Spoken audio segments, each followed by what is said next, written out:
This is a fairly long PowerPoint presentation on how to both write and rewrite papers for my undergraduate classes in particular, but also with some material that addresses the graduate courses. It is a PowerPoint presentation, and it will be posted on your Canvas sites along with a link with links to this video. The first thing, of course, to remember is read the instructions for your papers. Those things are there for a reason, and a lot of what you're doing is going to be about compliance. So anyway, the general idea is, with a little bit of comedy thrown in, I hope, to give you an idea of how to approach writing a paper for one of my classes. So if we go here, what we're looking for is very simply this. This is not about writing poetry. It is not about writing something that is obscure and consequently causes people to have to work hard to figure out what you're saying. It is about writing clearly for business. It's a quote from the late Joseph M. Williams, who taught English at the University of Chicago for many years. It is good to write clearly, and anyone can. It is something that you simply have to practice. This is very briefly why it matters. Right? This is what we hear from our employers. We need our students, we need the graduates that we're hiring to be able to do things. And the things they have to be able to do are write well, present well, and work with Excel. This is about the writing well part. Obviously, if that's how you get a job, it's also how you keep the job, it's also how you get promoted, it's also how you stand out. Most importantly, it is how you control your message. That is, how do you tell people what you want them to hear in the way that you want them to hear it? My fundamental message: whom would you like to confuse? Would you like to confuse your boss, your customers, your coworkers, your suppliers?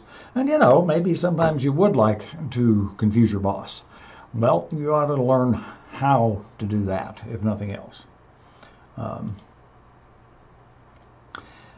Fundamentally, even technical writing is telling a story. It's telling about how concepts, companies, individuals, parts of concepts, players in a complex game, how they relate to one another. You can read this, but understand, since it's a story, since it's about how things relate to one another,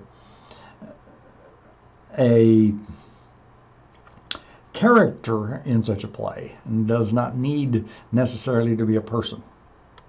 But whoever your characters are, or whatever your characters are, they need to do things. So, I've got a paper that I'm discussing in a little bit more detail later, but this topic is social democracy.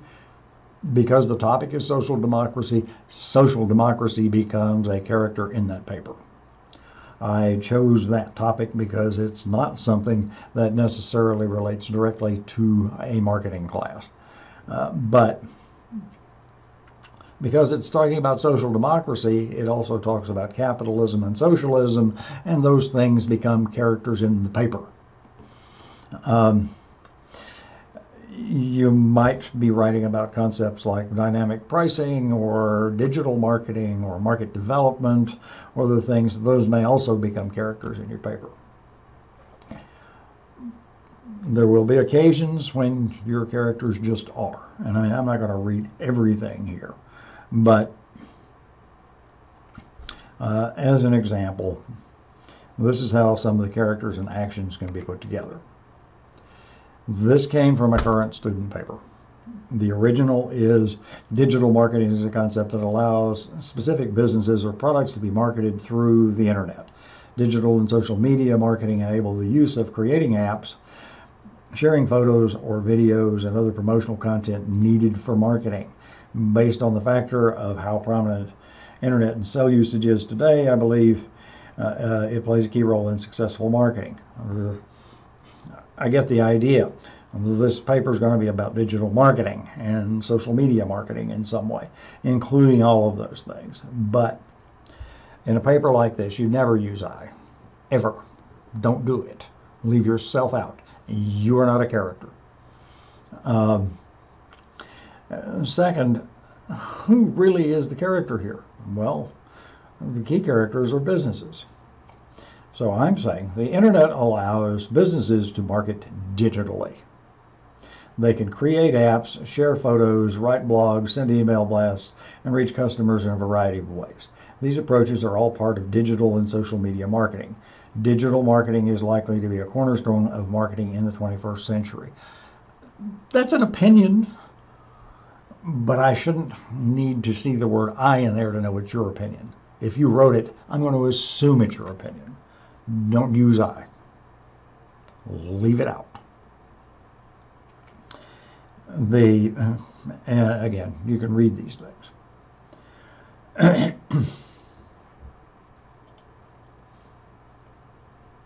There are a couple of rewrites here that are looking at some of the things for MBA papers.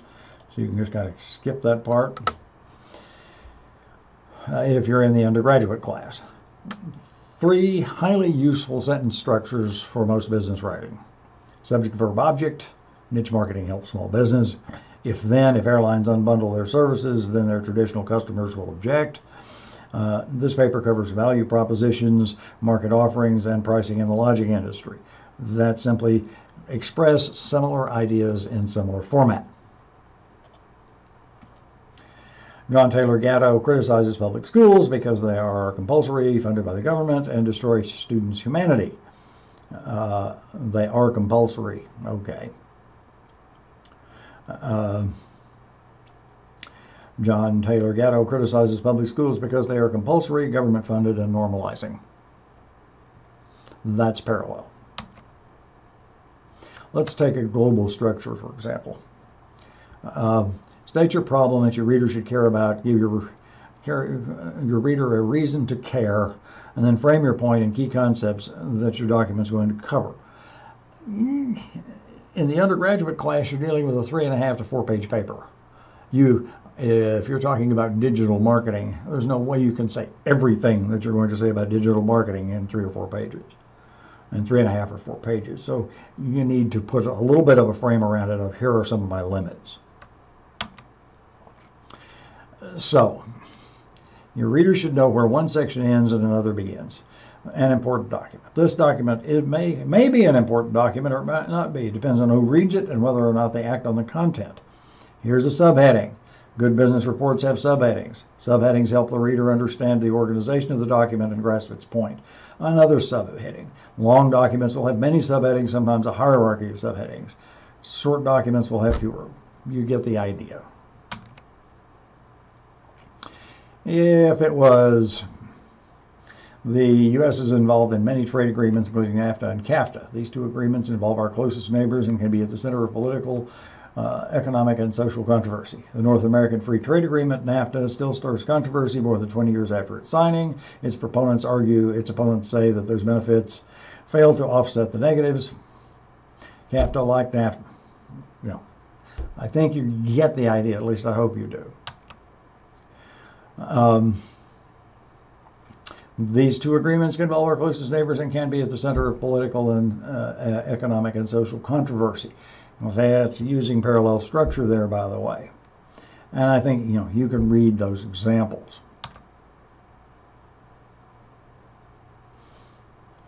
You'll also notice that the word controversy shows up more than once. That's one way to create some cohesion for your papers. Now, this is going to be an example of it comes straight from a student paper, and this is an approach to writing this kind of paper and using your research wisely to pull it all together in an organized way. This particular paper was about social democracy and how it's misunderstood. You're not required to agree with this. You might even use the same references to come with a different conclusion than that student came to in writing that paper. But that was the title.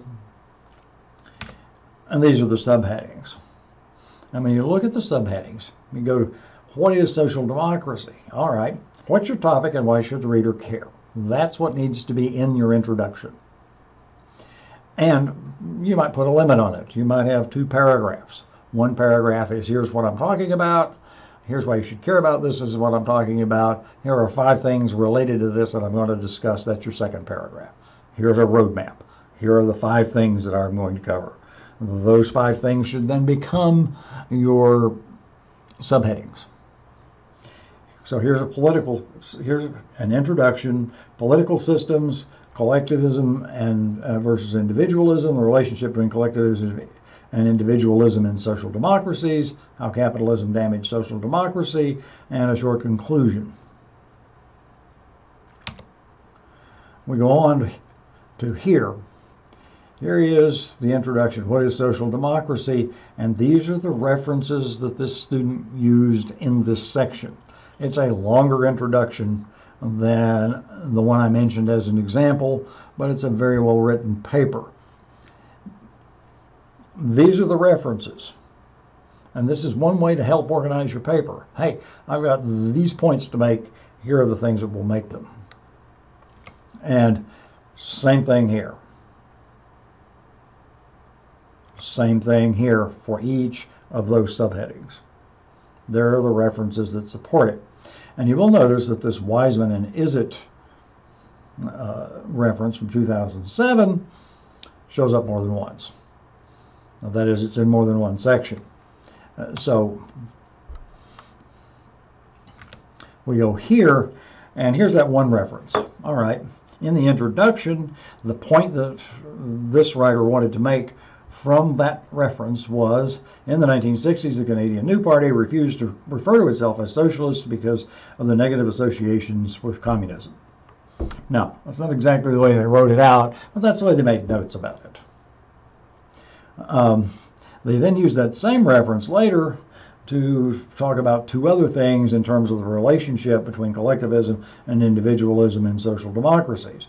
Canada experienced capitalism directly, so it modified its social democracy. There's a bit more to that, but there it is.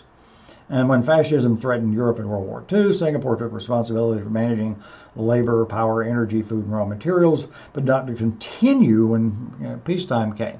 Again, these are kind of notes for using that one reference. There might be, the whole section is far more elaborate than that, but that's the general idea. So, having said that, look, what the rest of this talks about is going through everything in the section should be relevant to the point. So, you've got background, context, reasons, evidence, explanation, other points of view. There are ways of doing these things. So, you want it to hang together. You can make it chronological. This happened first, this happened second, this happened third, this happened fourth. This happened on Monday, this happened on Tuesday, this happened on Wednesday, this happened in 1917, this happened in 1950, this happened in 2017. Coordinate and logical. These are some very basic ways to organize your paper. Choose one, pick, and stick with it. Chronological can be earlier to later, later to earlier, cause and effect, or simultaneous, i.e. meanwhile. While this was going on, while so-and-so was doing this, this other person was doing that. Coordinate. This paper discusses 5 things about digital marketing, for example. Boom. I now have 5 subheadings. 3 pillars. First, then, finally, just as examples. Logical. Here's an example. You can go to a generalization. A lot of good papers start out with an example and then say, oh, hey, what's going on here? Premise, conclusion. Conclusion, premise. Assertion, contradiction. Words like therefore and however and also do not substitute for actual logic. Just a point. Notice this. This is true for all the papers that I ask for. 3 to 5 paragraphs per page. Fewer than that makes it hard to read. So does a whole lot more than that. It gets too choppy. So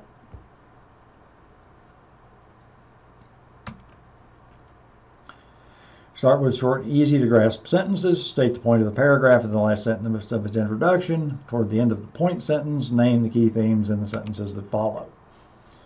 Details that are of equal value. Simple listing. Method of attack. Look at the sentences to note what is being discussed and how. Signal words. In addition, another, several, for examples. These are ways of writing paragraphs. That's the organizing portion of your paper.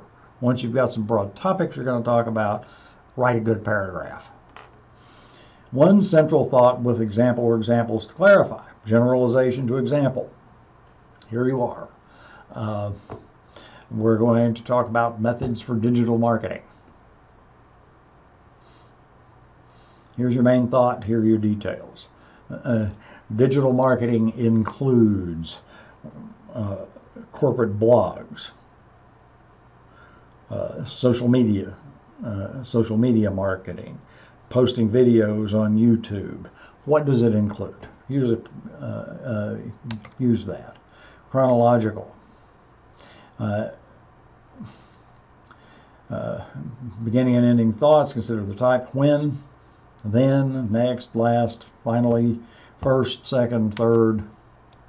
Relate ideas or objects by showing how they are alike and how they are different. And again, most of these, I hope, are fairly self-explanatory, but I want you to think about how you do each one of these things. Practice.